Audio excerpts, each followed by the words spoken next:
magician. They can help you get auto financing for anything. In business for over 32 years, Magic Financing is dedicated to customer satisfaction. If you've got credit issues, they have the answer. No matter what your profile is, they can help. They work with people who have very bad or just terrible credit, repayment history, as well as people who have no money down. That's right, no money down. They're located at 6385 North Federal Boulevard with a great auto inventory. Give them a call at 303-298-1155. That's Magic Financing. Features Margo the Magician. They're open Monday through Friday till 8 and Saturdays till 7. Check them out.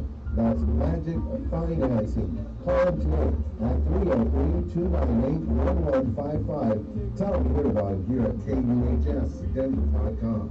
Also visit us at www.magicfinancing.com. Good afternoon, everyone, and welcome to the Council.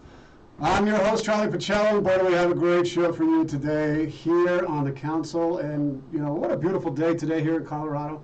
It's warm. It was cold. It's been pretty cold here the last few days. And but we you know, that's just the way it is at this time of the year. And you know, in between the holiday season, you know, I want to make sure that we're remembering what's really important in each other's lives, and not to get too caught up in some of the madness that's going on there, and to remember what's really truly important. And that's to connect with one another, to value each other, to appreciate each other, and to recognize that we got a whole lot more in common with each other than we do differences.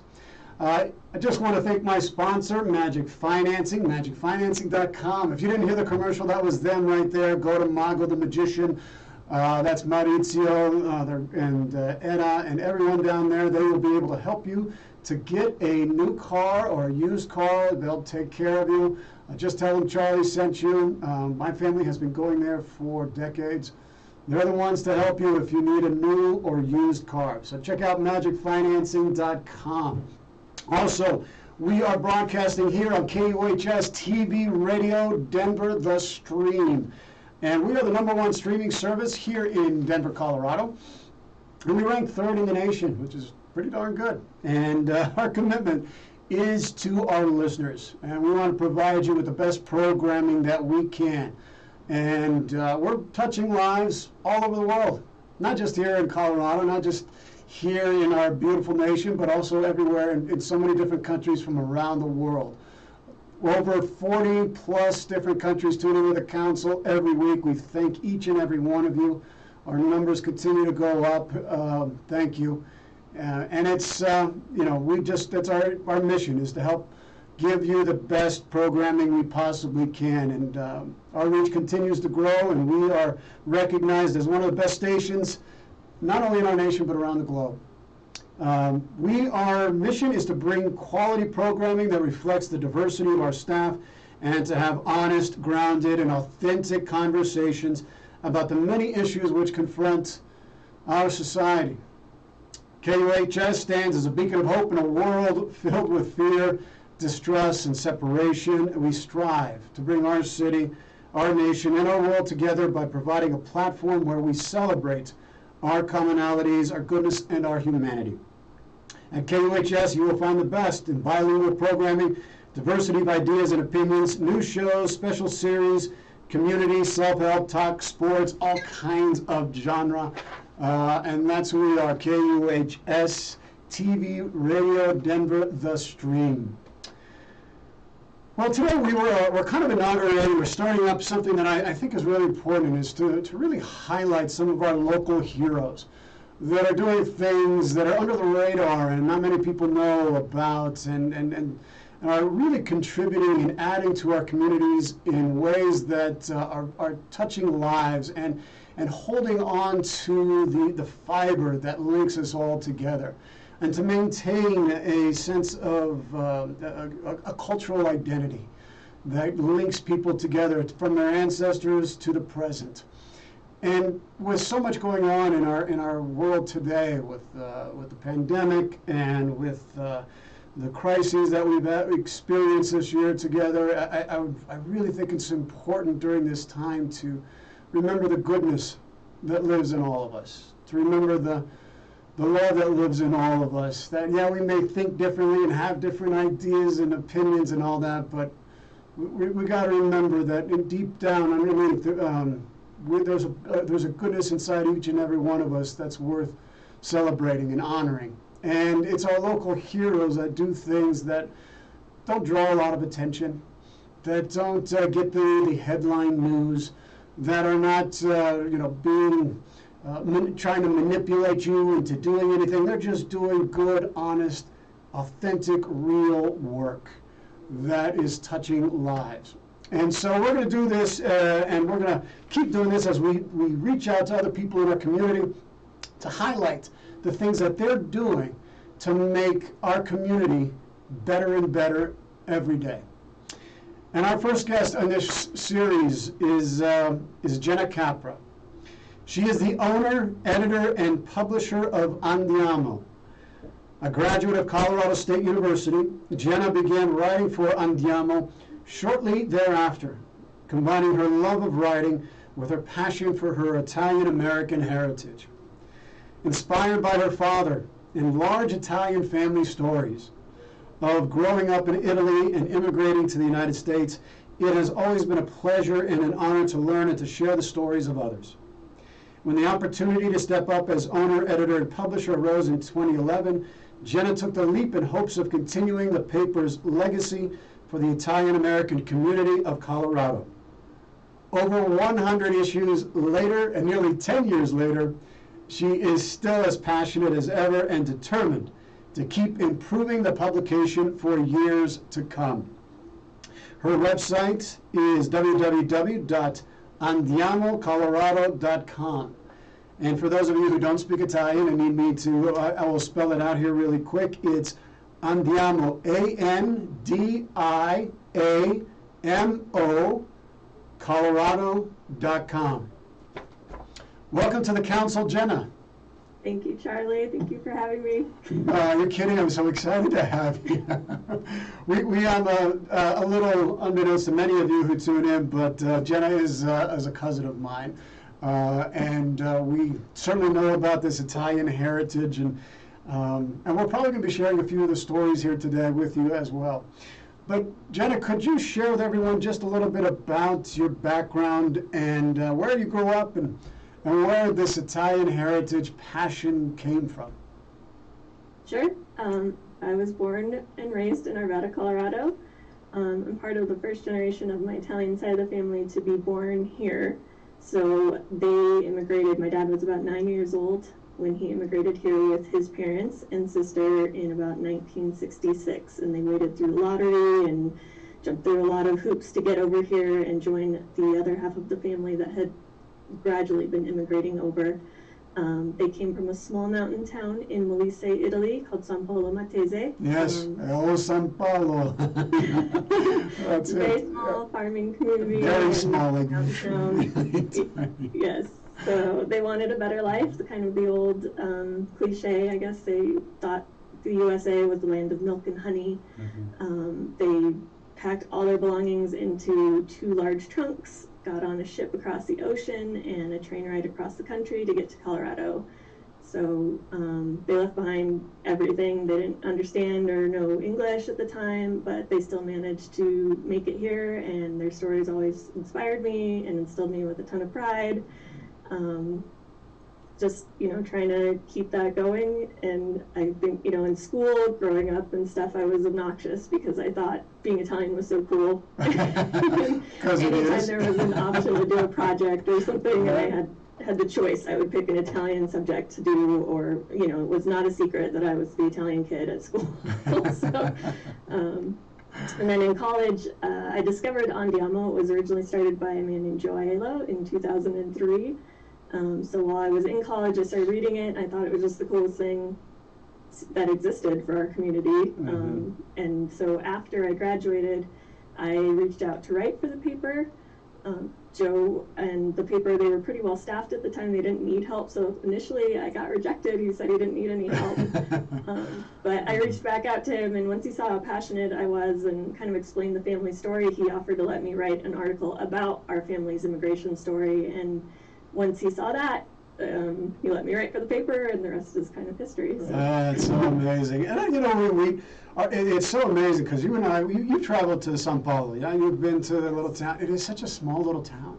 It's just this little village that's on this little mountain in Molise. And Molise is this part of Italy that's like this really, almost forgotten part of Italy. It's like this still preserved. It's really beautiful, and it looks so, you know, medieval looking, but it's beautiful and it's quaint.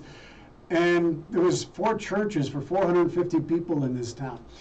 And so much of our heritage comes from this little place where our grandparents and our ancestors came from, and our families came from. Because my mom immigrated, just like your dad and cousin, or your aunt immigrated.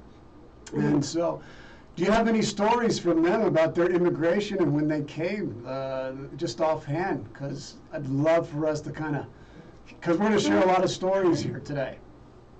Yeah, I mean, they took the ship over, and it wasn't, you know, like Ellis Island days where we were riding in steerage or anything. It was a fairly nice ship, but it was still by ship. And so I remember my dad said they were all seasick. It was just kind of a rough ride over, and one night he was sitting at the head of the table, and the waiter or server or whatever came around and asked what people wanted to eat. And of course, they don't really want anything because they were just sick. So my dad said, I don't want anything, but apparently he spoke for the entire table, and so nobody got to eat that. And then when they rode the train over, you know, my dad, he was 9, and his sister was a couple of years older, and they were hungry and kind of fussy, and they remember a really nice woman on the train giving them some candy, and just, you know, kindness right off the bat. Just trying to get over here, not, you know, they're way over their heads, like they don't know any English and are just stressed trying to get over here. Doesn't it, don't you feel like we have to hold on to these stories? I mean, it's like we can't let them go, no matter what culture or heritage you come from, but you want to hold on to them because they're a part of you. You were connected to it. And I think one of the things that both Jen and I have in common is we're both creatives. We're both creative artists in our own realm. And I tend to work in the theater, acting, television, radio realm, and she works in the writing world. And she has had a passion for writing since I can remember. And I would just love for you to be able to share just a little bit of where this passion for writing came from and what inspired you, or who inspired you to be a journalist. I feel like it was just by accident. As a kid, I always liked writing. I always enjoyed making like creative stories in school and just writing for fun, which is a weird thing to find fun. As far as journalism goes, I really never had an interest in it, especially in college when it was trying to, you know, narrow things down and find a career path. Journalism just didn't appeal at all. I specifically didn't do the journalism branch. I went with communications instead because I felt like that had a little bit more of the creative angle, the marketing and business kind of melded together to make it a little more practical for me and my interests, and then just kind of fell into it with Andiamo. And obviously it's not hard news or you know, anything like that, but just trying to find a way to make that writing field work. Well, and you're doing it, and you're doing it very successfully. I mean, you're remembering the stories. Thank you. How often it is that we forget our stories. We forget where we come from. And you know, our ancestors, like they came because of the idea that America was a land of milk and honey. There was the opportunities. They were coming away after World War II, and Italy at that time was you know, decimated, was ruined. It was there was no way to be able to really make a living, and they struggled. And those little towns, those little villages were suffering, and so they came over here for that opportunity. And the struggles, and they didn't know the language. I mean, how hard was that for your dad and your aunt, my uncle and my aunt, to be able to get through that struggle of learning a new language? I mean, it's hard to imagine. It's incredible to hear their stories and to know. I mean, my dad talks about being in school and just kind of staring out the window for the first year or so. You know, fortunately they were in North Denver and there were other Italian kids and stuff that they could kind of get along with and got some help from and stuff too, but it wasn't like today where we have a lot more support and programs and classes and stuff. I know another story with my no-no, my grandpa. He, you know, they put all their stuff in these trunks when they came over, and he was kind of resistant to coming over in the first place. His family is still out in Sao Paulo and Italy right now, even, and Nona's side is the side that came over. So when they came over, you know, he had to find work, and it was such a struggle, and he refused to unpack those trunks for like the first half year or year because it was so hard to find work and see if they were even going to stay. Yeah. Well, and you know, it's funny that you mentioned that story about your nono, because his nono is my uncle. I was talking to I think it was your grandma, about this story about when they came, and there was the concern about getting work and employment. Your nono wasn't very happy about it. He was very anxious and suffering from a lot of anxiety, and a friend who ended up becoming his employer, Gino, who my mom, when she was 18 years old and was in Sao Paulo, had met him there and had put her name, number, and address gave him to Gino. They put it in the pocket. He put it in his pocket, in his coat pocket, and he ended up, that was in Sao Paulo. When he came over here to Colorado and they were looking at trying to build his company and where he was going to, call home, and he was going to leave Denver, and he ended up reaching in that pocket of his jacket, and he found that paper that my mom had written him, and he called it, and he went over to the house, and your nono was there, and he started to say, you know, that guy, he needs to relax a little bit, and then ended up, they started working together. He says, you're going to work for me. And after that, they built an amazing company. It was because of your nono. Yeah, he was an incredibly hard worker and very skilled. Very skilled, oh my gosh. He was super skilled. Yeah, I just don't even know how you develop that kind of skill, and you know, it's, again, not so much like technical learning and schooling like we were used to, and they just picked up things and refined it and knew, and I mean, it just kind of turns around too. It speaks to the community connections, and that was how a lot of people did come over here, and then they helped each other find work and supported each other and sponsored each other. After my nono was working for that metal company, he wound up meeting another Italian guy that Tony Pecha, I don't know if you are familiar with him, and he worked for that same company for a while, and now he's gone on and made his own business with A&M Steel, and you know, our families are still very close, and it's just kind of that whole community support, and it's still very important in the Italian community. So absolutely, and it needs to be celebrated and connected, and if we don't hold on to the stories, if we don't remember those stories, we forget what our ancestors, what our families sacrificed in order to come here. And so if you could just share with us just a little bit of what is Andiamo? What is this newspaper that you are now the owner, publisher, and trailblazing entrepreneur? Could you share with us what Andiamo is? Sure. Andiamo is Colorado's Italian-American community newspaper. It means let's go in Italian. The word andiamo means let's go, or we go. And that's always just kind of been at the heart of the publication. It's supposed to be a unifying source of information and news and entertainment for this community, just a source of pride, a big celebration of all things Italian and Italian-American. I should probably mention it's written in English. It's not Italian specific. Anybody can enjoy it. We have people that are Italian, and we have people that are just Italianophiles that just love Italian culture and things, and they enjoy the paper just as much, sometimes more than others. That's true. But I mean, we've done stories on everything from like amaretto to zambelli or zamboni, and you know, Italians, fortunate for me, have a lot of history to pull from, so I don't feel like I'm at any risk of running out of topics anytime soon. There's just always an Italian tie-in or connection. So. It's so great. I mean, so many places could benefit from being able to learn.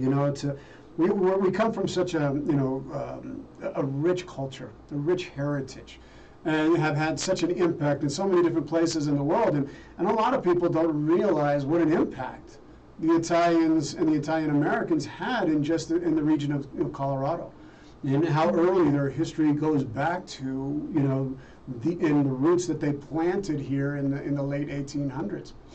But before we get into some of these stories, I would just love for you, Jenna, you're I think you're amazing, and of course I'm biased because you're my cousin, but you're a woman entrepreneur.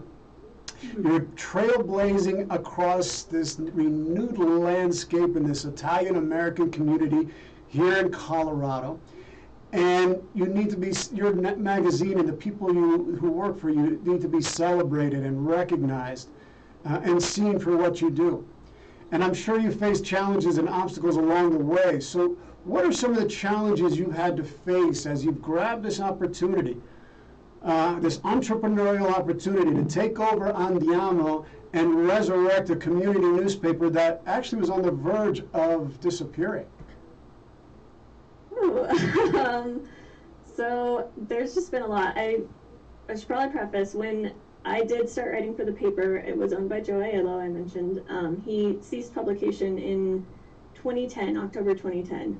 And I was pretty disappointed at the time, and I think a lot of the community was. And so in early 2011, he was looking to sell the publication rights and find somebody that could kind of carry on Andiamo forward for the community. And I took that jump. I'm not really sure why. I mean, it was just a good marriage of my passion for Italian culture and writing, but I knew nothing about running a business, let alone a newspaper, which is a very strange industry to get into these days. So there's been a lot of learning as I go, sometimes learning the hard way as I go. The thing with, I think, newspapers is it's a very, again, a kind of a strange industry to be in right now, and we are a monthly publication, so we have 12 issues, and those deadlines are always looming. There's always a lot of shifting pieces in play each month, and a lot of uncertainty at times, but those deadlines are very certain, and so it's kind of a weird balance to find where you have to plan out things in advance and try to have things down to the detail, but also keep it somewhat flexible, so if something falls through, a writer misses a deadline, or an advertiser's having trouble getting their artwork to you, you can still accommodate that and keep going. I think also being a small business owner is just tough in general. I had to learn, accounting and how to manage advertising and subscribers. It gets easy to feel a little worn too thin at times, just because I wear so many hats. I do a lot of the writing, the editing, I do all the graphic design these days, then deliver the papers each month, and my dad helps with that. I should mention that because he'll be mad if I don't. That's right, you better mention that, it's important. Yes, he's a valuable employee. He is, he totally is. He is. But yeah, so it's hard to just find that balance, I think, and to try to not be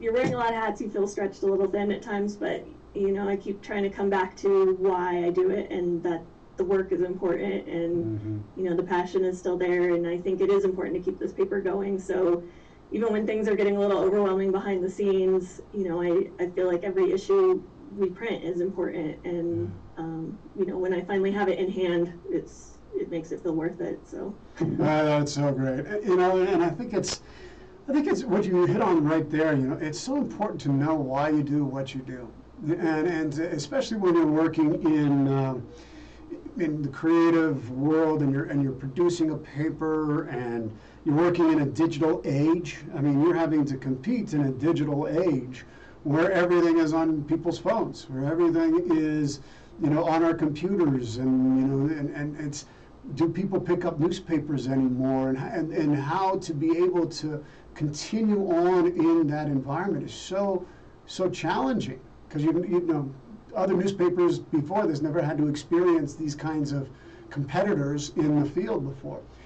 And so I think it's so important to know why you do what you do as a motivator to get you up, saying, this is why I'm doing it, this is why it's so important.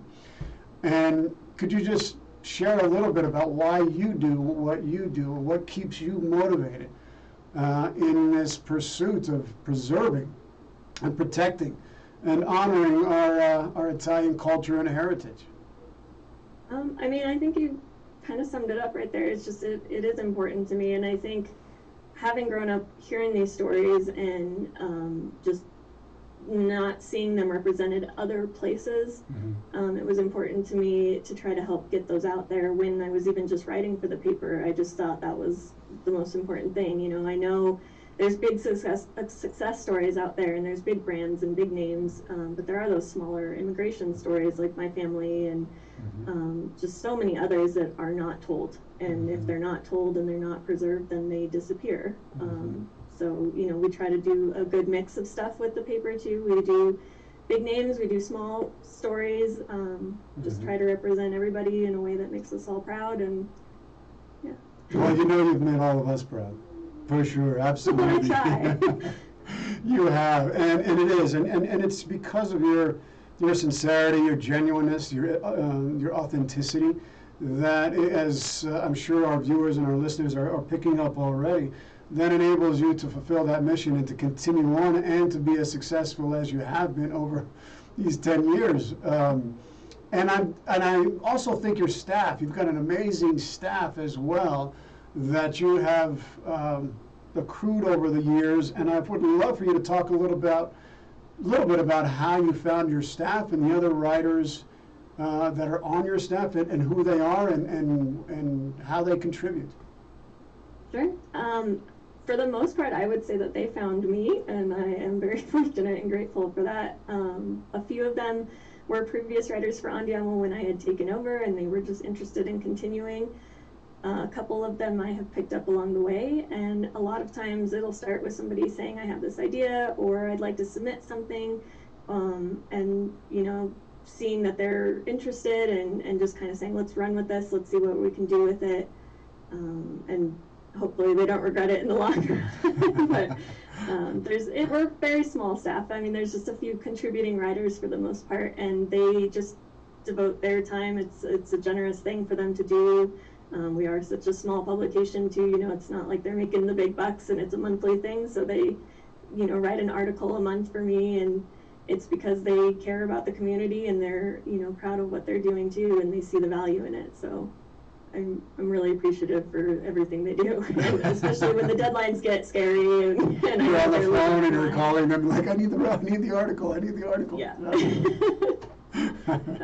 And I mean, we deal with, like I said, a variety of people. So we have, sometimes they're calling people that, you know, it's a big brand, or it's a place and they have a marketing team or the PR firm, and you know, you're going through all these different channels. And then there's also the mom and pop shops, and they've never done an interview in their life. They don't even have a logo, you know, and so it's an incredible variety of how to do these articles, and you never really know what you're going to get and what I'm going to throw at them too.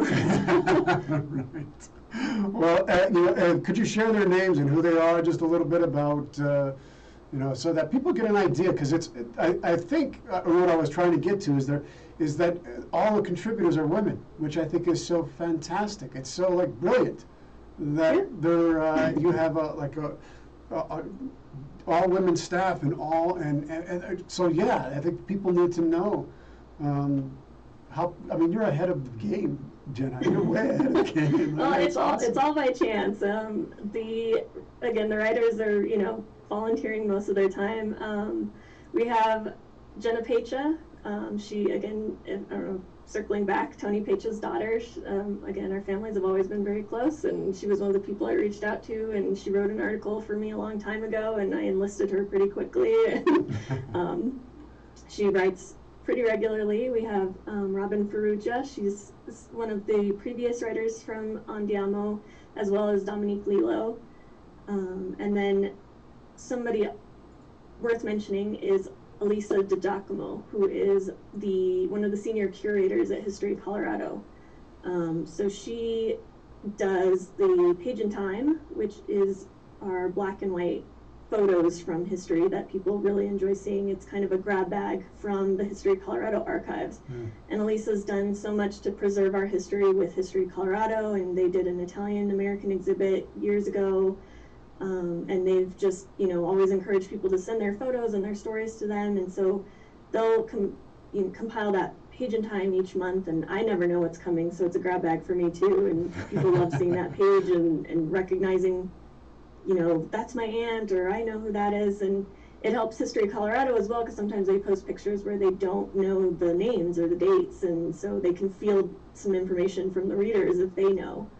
And then Elisa also does, along the same lines, a community stories article, which is a historical article from her own research that she, pulls up a figure from Colorado history to research for the month and does that article. So that's always a one that people look forward to. So brilliant. I mean, it's incredible. I mean, it's really, and you've done this without seeking any kind of fame, or you're just doing it because you have a passion for it, just because you love it, and people are gravitating towards that. And it's just, it's so, I think we need to recognize that, what people have inside of their hearts is what matters, and not to really get caught up in a lot of things that what people say. It's what people do, and you have done it, and you've allowed people to coalesce around you that have this sense of, this is bigger than us, and we want to preserve this because this is way bigger than us. This is just our opportunity, and this is how we do it, and we're going to do it in spite of the obstacles, in spite of the challenges. Yeah. I think it's great. So now, what kind of stories and articles are featured in Andiamo? I know you have a whole lot of variety that is featured, correct? Yes, we feature everything, all sorts of things. So I try to have a good mix in every issue. We cover topics past to present, local to international. I always try to have, some sort of informational article or topic that focuses on Italian or Italian-American culture, traditions, history, as well as usually a local piece that spotlights a business, family, individual, organization, event, something from Colorado. So I try to kind of have those always represented. We have those historical pages that I mentioned that History Colorado helps provide. We also I have a regular feature called In the Community. That one is for and by the community. It's basically a section that I have. It kind of rotates in and out, and it's something I encourage people from the community to submit to, where if there's a positive event that has happened recently in the community, they just have to write a paragraph, send a picture or two, let us know what's been going on. So, things like business anniversaries they're celebrating, organizational events, bocce tournaments, parties, those kind of things, just, fun, positive things, volunteer events, that the community's been up to, just to keep us all in the know and to share that, we are out there doing these things and otherwise might not get seen. We also have a Leggiamo, which are book reviews, and that's written by a gentleman named Jerry DiFelice, and he's another one that just kind of offered to do it. He loves to read and thought he would offer his help, and so he does that occasionally. We have Taste of Italy sometimes, which are recipes that we ask the community to share. Not everybody wants to share their family. They don't want to get the family secrets and all that stuff. They're like, that's as far as we go. We're not giving you our pizzelle recipe. It's ours. Well, and I'm sure you've seen that a lot of the times those old recipes are not recipes. They're just, you put that much in and when it's this thick, then it's ready. And like a little dab here, and you put some of this sugar here, and you put some of this and that, and then you're like, oh my gosh, it tastes amazing, but there's no way to put that in a recipe. Yeah, you just gotta know, you gotta feel it out, do it, 40 years, and then you'll maybe get close. Yeah, maybe. That's when you're a master craftsman at that point. Yeah.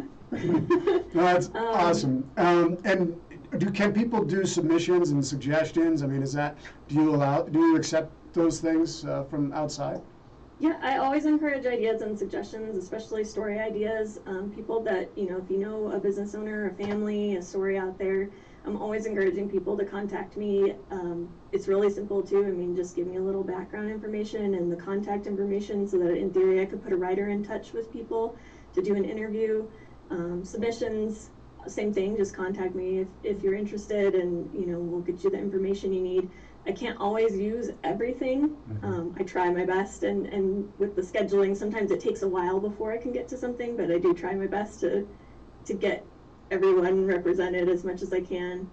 And just in general too, story ideas, topics that people want to see us cover. If they want to learn about polenta or a certain city in Italy or something, I'm always looking for ideas and suggestions and just feedback, things that people like and don't like about the paper. Unfortunately, most of it's been positive. Well, that's right. Because it is. It's fantastic. It's such a it's so great to just like hold on to a paper, and just that, be able to flip the pages. It's not something that when you look on your phone and you flip it, you're actually flipping through the pages. And yeah, if you could show that for everybody, the actual magazine. I'm biased, but I think it's a beautiful paper. I mean, it's full color and it's large, and just we try to do our best to make everybody look good, and we want people to be proud when they're in our pages, whether we're featuring them in an article or they're one of our advertisers. We're proud to have them in here, so I want them to be proud of it. So. Well, it looks beautiful. It is, and you've got so many incredible stories, I'm sure, over the last 10 years, Jenna, that you have collected. You must have a library of stories. I do. I have way too many newspapers stacked up in every corner. Do you hold on to one one newspaper from every production? Have you held on to one of those? Yep. Yeah, definitely. For me, I definitely keep at least one copy for me. I have storage containers full of some of the back issues, just in case anybody ever wants one of those. I offer those, for purchase. If somebody found out that their uncle was in, May 2015, I can pull one out and hopefully get it to them. So, I mean, yeah, we've got newspapers everywhere. Well, I would love, for us to kind of take this latter part of the show into just sharing some of these stories that you have been so privileged to hear. I mean, and that's what I think, doing the work, the creative work that you do, and preserving that and writing it. Writing is such a a purposeful and meaningful occupation, because you're right, you're preserving these stories in word.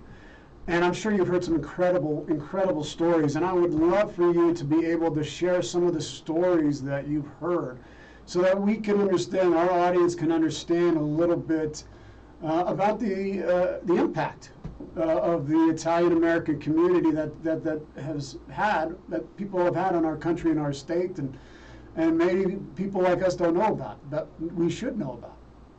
Sure. So you told me you were going to ask about some of these stories, so I just decided to focus on just 2020, because after 10 years there's just so many to choose from, and it's just any issue you can pull out something. So I just grabbed one of each and pulled out a couple of the stories. But I mean, it's true, there's just, Italians have had an influence on almost anything. If you look, there's a tie. Even just the foundations of American democracy, 2 Italians signed the Declaration of Independence, which people don't realize. And wow. When Thomas Jefferson wrote it, he was heavily inspired by the Italian philosopher, writer, and his friend, Filippo Mazzei. And so, just Italians have contributed so much. They love this country.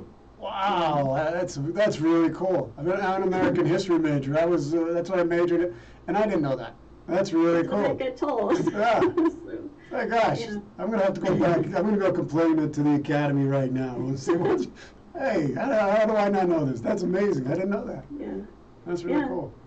So I'll go real quick. I don't want to do too much, and I hope I don't misspeak or anything on people's stories. That's always something I worry about. But so for January 2020, we went and looked at Colorado in 1920 and what it was like for Italians in Colorado during that decade.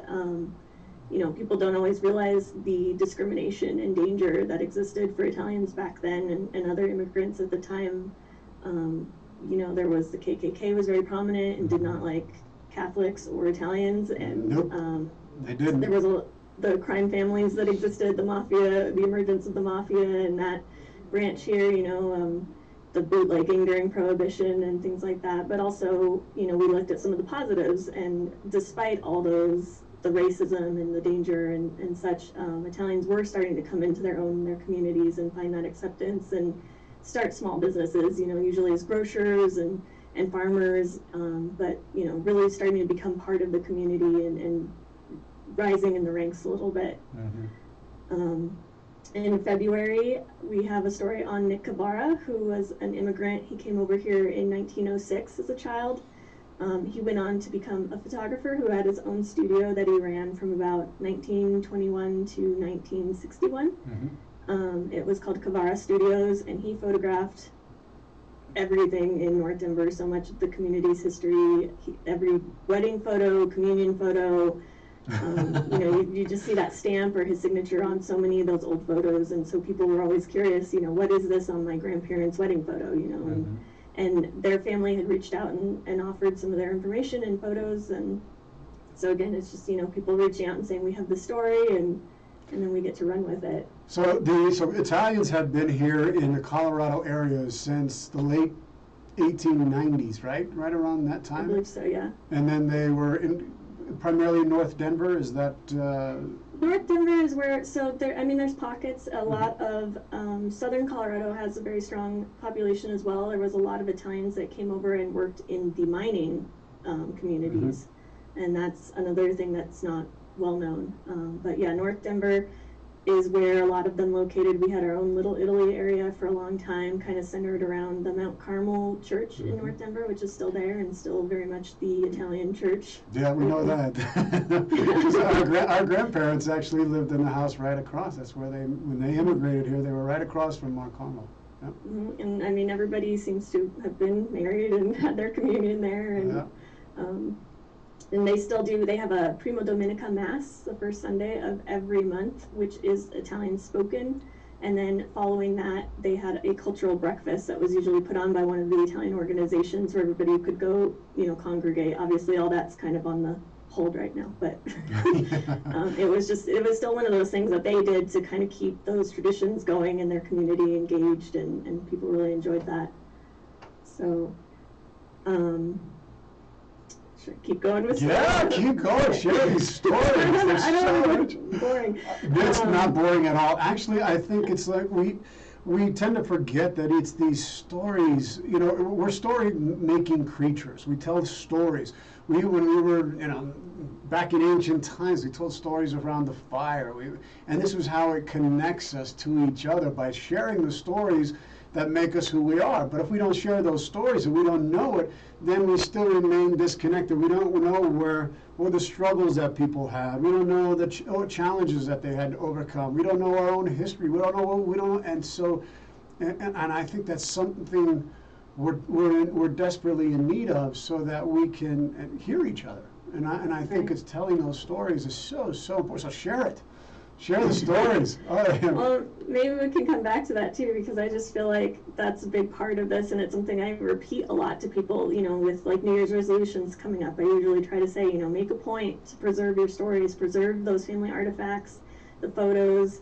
We just take it for granted that, we have so many conveniences and comforts these days. I mean, we can take 100 selfies a day if we want, and our grandparents were lucky to have 5 photos ever, and if any of those have survived today, they're lucky. So it's just, we just take it for granted, and then when it's too late, or we say like, oh, they know who those people are, but then you look at the picture 20 years from now and it's like, who are these people in this? It's like, what's going on here? We don't know. Yeah, well, I had some of those pictures too, where you look at them and they're from my father's side of the family, and you don't know who they are. You're trying to figure out, well, obviously this picture was taken right around 1920, 1930, but I don't know who they are and how to link them. And so it's so important, so critical.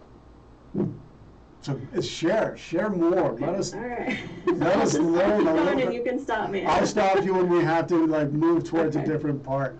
But I want to celebrate a little bit of I want, through you and through Andiamo, a little bit of our Italian heritage here.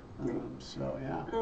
So coming to March, that's always International Women's Day, so I like to use March as our Women's Month feature and try to feature Italian women locally and historically. And so this year we looked at Anna C. and her daughter Michelle Witten of the C Foundation, which some people might be familiar with. They're one of the foremost leaders in research, medical care, and advocacy for Down syndrome, and they run the center at the Children's Hospital here in Colorado.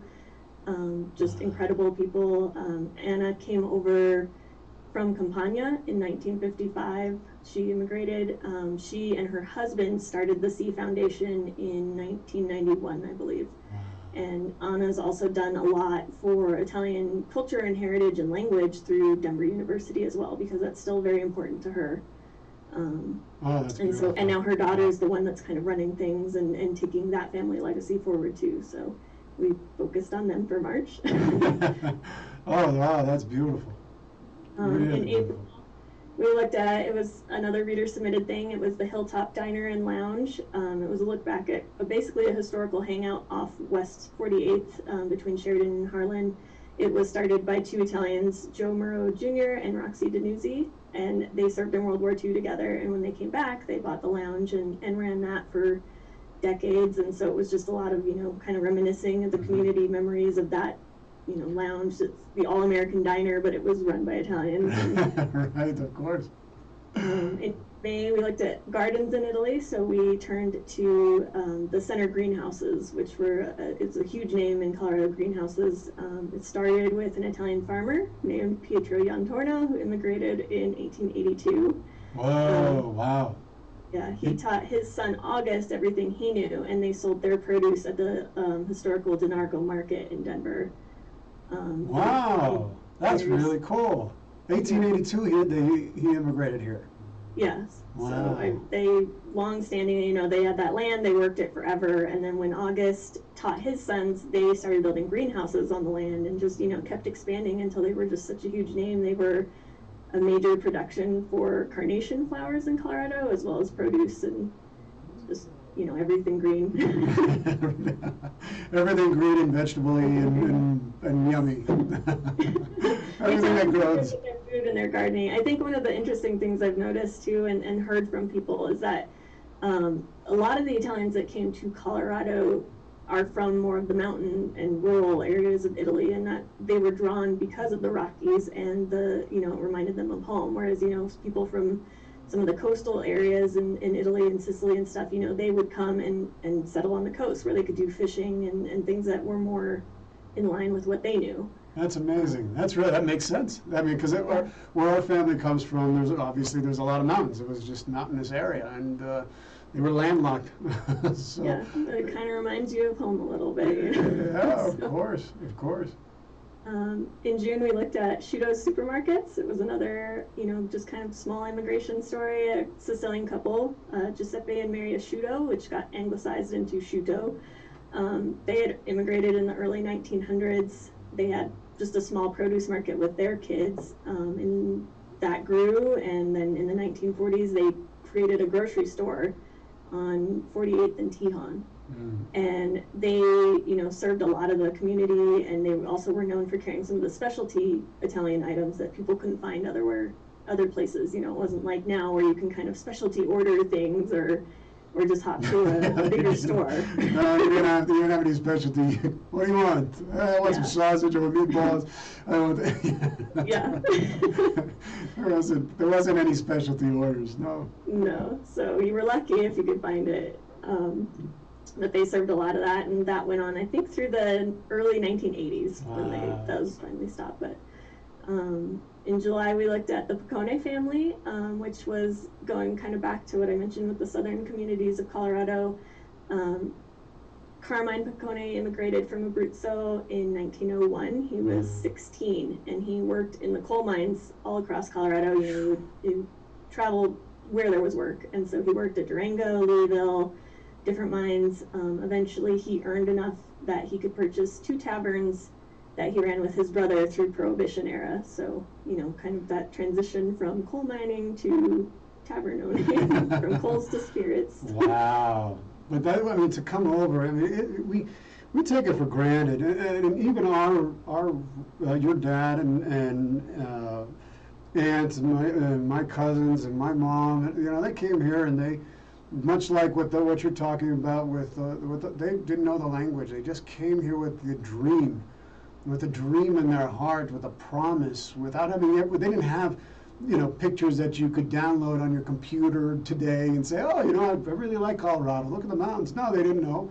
They just went, you know, and the courage that it took to be able to just say, we're leaving what we know behind us, and we're going to get on a boat, and we're going to cross an ocean. We've never even seen the ocean. We've never even seen the sea, and we're going to cross that to some unknown place that I don't know the language in, and I'm going to start a new life because I got a dream inside. I think it's absolutely, when I hear stories like that, and I think of art, it's just incredible. Yeah. I mean, it's intimidating to move anywhere. It's like we have every convenience in the world. We can connect. Yeah. I mean, just being able to have a Zoom call. I mean, when they immigrated here, they weren't going to talk or see their loved ones and friends again for decades if they were lucky. You know, if they were lucky. In an instant. And that's one of the nice things too with today. You know, they can connect on social media. Like my dad's on WhatsApp with his cousins and Facebook now. But, you know, they went decades without ever talking and seeing each other. So. Well, it was like I think my mother was. She didn't see her dad for 5 years. You know, no communication. There was, and now we have it. So we don't understand, and that's why preserving these stories is so critical. Yeah. So August, right? Are we in July or August? Yeah, August. August. If you want to keep going. No, yeah, August. Well, August is it's the best month of the year. Is that your birthday month? That's yeah. So we looked at libraries in Italy, which was surprisingly interesting. And then we looked at an author and professor here, Cosetta Seno. She works at CU Boulder. She's an associate professor. She's written a lot on Italian writing and does women's studies as well. She was another individual who immigrated over here when she was 25, and she's been living here and working. And so we talked to her about the significance of Italian writers, and so that was just really fascinating. In September, we did shoes, because Italian shoes are the best. They make the best shoes. I mean, you walk down Rome, you go to, what is it, the Spanish, the Piazza di Spagna, and they got all the stores and all this, and there's shoes, the best shoes in the world, I think. So we found a local shoe store that started with, again, an Italian immigrant from Abruzzi. He came over in 1956. His name was Michelangelo. And he was a shoemaker out there, and traditionally he had a donkey that he carried all his tools on. And tragedy struck. They were fording a river, and the donkey drowned along with all his tools. So he was just ruined. But a cousin who had previously immigrated over here, or an uncle that came over here, had sent a letter asking if anybody in the family wanted to come immigrate over in, I think it was around the 1950s when he got the letter. So he came over and, you know, taught his family his shoemaking skills, and now there's Musili's shoe shop in Wheat Ridge, Colorado to this day. Wow, what a great story. That's a fabulous story. Wow. There's just so many. Do you feel like when you hear these stories, I mean, it's like people are giving you a part of their spirit and their soul. And it's like, I mean, it's, I don't know, you feel so rich, I think, when, you know. Do you feel that? Do you feel like you've been enriched when people share these stories with you about, you know, I'm where always, they came I mean, from? it's just, I'm always so appreciative. I hear these, it's so generous, I think, of people to share their photos and their family memories with us and let everybody in and read these things. And I think we all do, you know, we recognize similar things from their stories with our own, but they're all different, you know, there's always a unique take, and so. Yeah, that's the thing, you know, you think, well, you've heard one immigration story and how many of these after 10 years, but they're always different. Which makes it so exciting, I think, you know, for you. Well, is there a favorite article that you've had, or, you know, or two over the years that you've written that really stand out for you, Jenna? So I think, I mean, there's been so many fun ones. I think one of my favorites personally was the one I wrote with, not with, but of my Nona. My Nona Delia Capra has always been very important to me. She's She amazing. is amazing. Amazing. I went and made sales with her, the Italian cookies. They're like waffle cookies for people that haven't seen them. And she has always made them for the family. She makes them for all the weddings, the parties, anything, and it's a factory. She makes hundreds. And so I went over to help her, and I've gone over a couple of times to try to learn and help her, and I'm a disaster in the kitchen, and she has it down to such a perfect science. It's an art form. I mean, she knows exactly how long on the iron, and just, it's incredible. But so I wrote a story kind of just about standing at her side, learning, and despite all my mistakes, that experience has just been incredible for me. So that's one of my favorite ones to have written. And writing the story about my family's immigration story, that very first article I wrote for Andiamo ever. Yeah. I just thought that was really special to be able to do, and they were pretty happy to be in the paper too. So now I think my dad's addicted because he always wants to be on the cover. And No, that doesn't sound like your dad at all. Oh, no. No, not at all. And well, I just, we've only got a few more minutes here, Jenna, and I just, are there any favorite issues that you have overall, things that like really, wow, that was like something that you're just so proud of, just it gives you such a sense of pride for having put it together? I think I would say it's hard. Every issue is, something I'm proud of when I have it. Yeah, true. Leading up to it, true. sometimes I'm not as happy or generous towards it. But I would say maybe it was September 2019 last year. It was Holy Cannoli, and it was technically my 100th issue as the owner and editor of Andiamo. So not only did we spotlight one of Italy's best sweets, most famous sweets, but it was kind of an extra sweet issue for me. And I celebrated at the end by eating a lot of cannoli from the deli. So that was fun. We also looked at, it was kind of a fun take for people that have been to some of the Italian delis. There's a savory cannoli with one N, and it's like a sausage roll or a calzone. Mm-hmm. And that's been one of those mysteries. So it's like, why do we have that? What is a cannoli versus the dessert cannoli?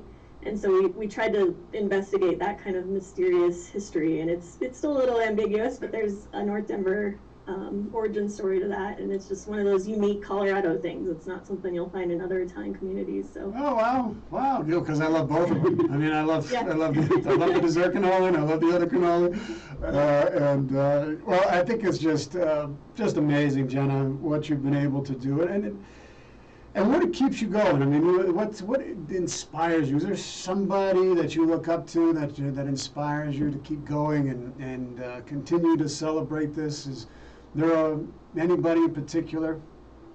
I mean, I'd say Nona. Nona, the Italian grandma, Delia Capra. She's just always been someone I look up to and have wanted to, be like when I grew up. It wasn't so much like what I wanted to do. It was just who I wanted to be. And so she's just so important to me, and I look up to my family, my dad and mom, and just the people that I know their stories and the things that they've gone through and done, and so just try to do them proud and try to do the community proud. You're doing it, Jenna. You're doing them proud. You're doing the community proud. You're doing your dad, your mom, your brother, your grandma, your nonna. She's going to be 90 years young next year. This is amazing. And she's feisty, and she's great. Yes. She's like 20 years younger. I mean, where can people get this issue? How can they pick one up? This issue is about Christmas, right? Or how can people support you and get a subscription? Yeah. All that stuff. We have a website, andiamocolorado.com, which you said at the beginning of the show. And there's a list there of where to find the paper. We're all over in different counties. A lot of Italian restaurants carry it. You can go pick up a free copy at any of those distribution points. There's also a list in any issue. If you do get a hold of one, you can find where to find us. To subscribe, it's really easy. It's just a $35 check, and you get a full year subscription mailed to your door, and that's, you know, convenient for people that don't live somewhere where they can go grab a copy, or oftentimes people go to grab a copy and they're already gone, so they have to, you know, hop from deli to deli and stuff, and that gets a little old. But so it's really convenient, and it does support us. And of course, if you have an Italian business or service or organization and you want to advertise with us, that always is appreciative, and that's really what, you know, that's what keeps us printing. So. And so the best thing to do is to go to your website at andiamocolorado.com to get to subscriptions, to do any kind of advertising, to help support you and the amazing women that are on your staff to continue the work that you're doing in order to preserve and protect and honor our Italian-American heritage here in Colorado. That's fantastic. We're almost done. I'm going to do a quick shout out here to everybody here at KUHS. We are KUHS, this streaming here in Denver, Colorado. Not only here in Denver, but all across the nation, all around the world, touching people's lives. So many people. So it's such an honor to be your host, and for you to trust in me to be able to bring you the best quality shows that we can produce out here. And just thank Henry, Archuleta, and everybody here at KUHS for doing all the work behind the scenes that make this possible, to make it as seamless as possible, and for all the work that you do. Thank you, Henry, and everybody here at KUHS. We've got amazing programs, amazing music. Tune in at kuhsdenver.com. Jenna, before we close, I always like to ask, I can't believe this, isn't it amazing how fast these go? Yeah. If you could give, I ask all my guests this before we close out, if you could give one bit of advice, one bit of wisdom from your life experience, what would it be? I don't know, it's a big ask. I don't know if it sounds too cynical to say, but I just think to realize that no one's really got everything figured out. I think we're all learning and making things up on some level as we go, and it's easy to feel like you're not where everybody else is at times, or you're not as good at something. So, you know, when you feel like you're flying solo or you're in over your head, as I often feel, to just keep moving forward and keep going, keep improvising, and, you know, as long as you keep going and growing, then do the best you can. Usually wind up on your feet more often than not. So. That's awesome. Thank you. That is just great. You're such an inspiration. Really, truly, really. Thank you, Jenna, for sharing your journey here with us today. Thank you for having me. I really appreciate it. All right, folks, thank you for tuning in to the Council today here on KUHS Radio TV Denver. The Council is adjourned. May you all be well. May you all be free of suffering. May you all be whole. We will be back in a week with another great show for you. Tune in next week here on Friday. We'll be back. Have a great weekend, folks. God bless.